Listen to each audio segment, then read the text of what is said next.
Señoras y señores, bienvenidos a Punto de Mira. El mundo del que vamos a hablar suele provocar sentimientos encontrados entre quienes no lo hemos vivido. Casi nunca llegan buenas noticias desde ahí. Las cárceles, la vida dentro de las prisiones, tiene sus propias normas no escritas. No es un mundo sin leyes, es un mundo con otras leyes. Hoy intentaremos imaginar un día en cualquier prisión española. Lo haremos desde el punto de vista del recluso, pero también desde la perspectiva del funcionario. ¿Quién teme más a quién? ¿Qué ocurre entre los muros del patio de una cárcel? ¿Cuál es el perfil del preso que ocupa los centros penitenciarios de nuestro país? ¿Hay espacio real para la reinserción? ¿O una cárcel es ese lugar en el que siempre sobrevive el más fuerte? Esto era una varilla que sujetaba un radiador. Y este otro es de las mesas que hay ahí, que son de hormigón. Este se lo ponen entre los dedos y apuñalan o pinchan por detrás. También eso es el día a día de las prisiones, armas que circulan y drogas que se compran y se venden. Pero es mucho más, internos que se preparan de cara a su libertad, hombres y mujeres que no quieren volver a repetir la experiencia. Amistades que se fraguan allí y son para siempre. ¿Hasta qué punto la cárcel cambia a quienes la habitan? Hace un tiempo reflexionaba sobre ello uno de los antiguos presos más conocidos, Mario Conde, exbanquero, símbolo de la ascensión meteórica y de la caída en picado. Me ha dado a mí de repente por el Estado, me ha dado un ataque de orientalismo o como dicen algunos, he sufrido algún proceso de reconversión derivado de mi estancia en prisión y de repente he pasado de ser un financiero sin escrúpulos a un hombre amante de... ¿Es eso lo que está pasando? Pero no. Los hombres no cantan. Bueno, pues nos vamos a preguntar qué provoca la experiencia carcelaria en quienes la sufren. Y lo haremos con la ayuda de nuestros dos invitados de hoy. Jorge de la Hidalga era empresario, se metió en negocios turbios y terminó en la cárcel. Durante varios años conoció varias prisiones y al salir algo sí había cambiado en él. Creó la página infoprisión.com y escribió una novela que se sumerge en el universo de las prisiones. Vis a vis cuenta cómo son las cárceles y quiénes las habitan.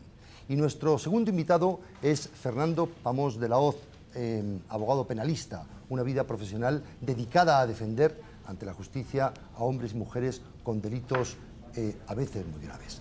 Pues bienvenidos a ambos. Muchas gracias. Hola, muchas gracias. La primera pregunta es, vis a vis era una asignatura pendiente, ¿usted necesitaba sacar fuera todo lo que había vivido? ¿Durante cuántos años, por cierto? ¿Cuántos años en la cárcel? 5 años. 5 años. Sí. ¿Y necesitaba sacarlo? Bueno, en el momento sí. Además no se concibió como una novela, sino fue un desahogo diario que a través de la escritura, pues yo busqué. No, ni siquiera lo busqué, creo que me buscó la literatura a mí. Pues es una novela que atrapa, ¿eh? Eso me han dicho. Sí, porque cuenta cosas que uno habitualmente no tiene con quién comentar. En todo caso, un abogado penalista con experiencia sabe cuando se pone frente a un futuro cliente que en ocasiones ese cliente es carne de presidio, que va a estar entrando y saliendo durante años de la cárcel. Hay muchos casos que sí. Lo que pasa es que hay en otros en los que se obra el milagro y la persona pues sufre una reconversión espiritual y humana, pues por ejemplo, como ha sido el caso de Jorge, que no es que le haya convertido en una persona mejor, porque seguro que ya lo era antes de ingresar en prisión, pero sí que es verdad que yo conozco casos de, por ejemplo, asesinos que ahora están de monaguillos ayudando al párroco en pastorales penitenciarias y gente que ha sufrido una conversión espiritual en toda regla. Pero defender a los presos no es una ocupación que sea entendida bien por la sociedad en general. Pero porque yo... solemos hacer una extensión, lo comentábamos antes tomando café, hacer una extensión. El abogado que defiende al delincuente es un poquito delincuente. Pero claro, es que yo creo que el derecho de defensa es uno de los derechos tan consagrados y sagrados como el derecho a la vida en cualquier constitución. Y por mucho que la hidra mediática o la furia de la sociedad quiera muchos años de prisión para una persona, lo que hay que hacer es defenderle y ver qué pruebas hay a favor y qué pruebas hay en contra. Y desde ahí pues establecer si se desvirtúa o no la presunción de inocencia. ¿Ha cambiado el perfil en general, el perfil de la población reclusa en los últimos 20 años, por ejemplo? Muchísimo, muchísimo. De los años 70, de antes de terminar la época franquista, ahora pues no tiene nada que ver. Antiguamente los funcionarios no entraban en las galerías, antes eran más galerías que módulos, En las galerías eran galerías de 600, 700 personas y los funcionarios no entraban. Tenían su cabo de varas, que era un preso de confianza, que dirigía con mano férrea la galería, tenía a su vez una serie de machacas, que son personas que estaban a su cargo, y bueno, pues lo que ocurriera ahí era un poco responsabilidad del cabo de varas después hacia los funcionarios. Hoy en día no es así. Hoy, aparte que los funcionarios de aquel entonces era gente, pues había algunos con carrera, pero había mucha gente también, no digamos iletrada, pero con una base cultural muy simple. Y hoy en día la mayoría de los funcionarios que te encuentras es gente con carrera o con 2 carreras que, bueno, que por azares de la vida no ha podido entrar en otro tipo de trabajo y se ha decantado por el funcionariado de prisiones. Pero yo imagino que en los años 80 muchas cárceles eran morideros de personas que estaban enganchadas a la droga y que terminaban. Yo empecé a ejercer en el 91 y lo que más, en el turno de oficio, que estoy de forma voluntaria, que se presta una función social maravillosa, lo que más asistíamos eran drogodependientes de esa generación maldita que todos han fallecido. O sea, el cuadro siempre eran robos con violencia o intimidación de gente que delinquía para subvenir al consumo de droga. Y ahora lo que más hay ahora es tráfico de drogas, en las cárceles lo que más hay son robos en sus distintas modalidades y tráfico de drogas. Jorge de la Hidalga acaba de hablar de funcionarios. ¿El cuerpo de funcionarios de prisiones es mejorable? Imagino que sí, pero ¿es muy mejorable? Es mejorable, como todo en esta vida, todo es mejorable.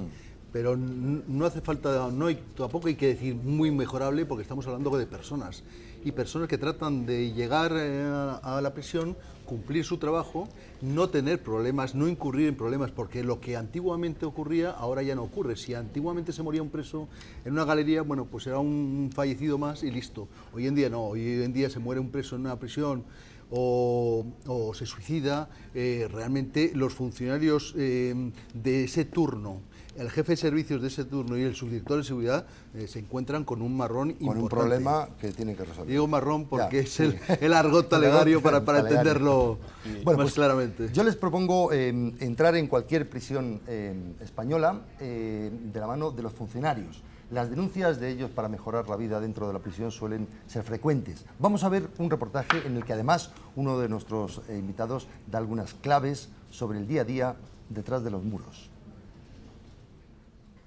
Este trozo de hierro puede significar en un patio un problema para los funcionarios y para los demás internos. Esto en principio puede matar a una persona. Si llevo 20 años de servicio, llevo 3 agresiones. Son funcionarios de prisiones, denuncian las condiciones a las que se enfrentan cada día en las cárceles españolas. Estas son las marcas de la última agresión que sufrió esta trabajadora. La correspondencia la tenía intervenida, entonces no se le podía dar y aprovecho que se le abrió la celda pues para estamparme en este caso un plato en la cabeza. Esto era una varilla que sujetaba un radiador y este otro es de las mesas que hay ahí que son de hormigón. Este se lo ponen entre los dedos y apuñalan o pinchan por detrás. Son los famosos pinchos carcelarios. Estos fueron requisados en el mes de enero, pero hay otros muchos que no se detectan y suponen un gran riesgo para los funcionarios. Los funcionarios, además de este tipo de armas, se enfrentan a la droga. Jorge ha estado preso en 8 cárceles distintas y advierte también del peligro de las sustancias legales. O sea, a lo mejor una persona que ha tomado metadona y la mezcla con heroína o con tranquimacine puede estar muy tranquilo, quedarse dormido y meter la cabeza en la sopa, que es muy habitual verlo, o tiene una reacción histérica y empieza a dar guantazos o dar golpes a quien se le pone por delante. No podemos hacerle, por ejemplo, un escáner. Una propuesta que está ahora mismo en la opinión pública sobre el tema aeropuertos y no se está planteando, ni se ha planteado nunca en prisiones. Si un patio no tiene drogas, pues es un patio revuelto, es un patio que se complica. Drogas, pinchos y una población reclusa que aseguran dobla la permitida por la ley. La ratio sería 72 internos por departamento, tenemos 150 internos. Hay 2 funcionarios para controlar esos internos. En los juzgados hay un montón de gente pendiente de entrar, entonces lo que se está haciendo es agilizar en muchos casos las salidas en tercer grado sin que ese interno esté preparado realmente para salir.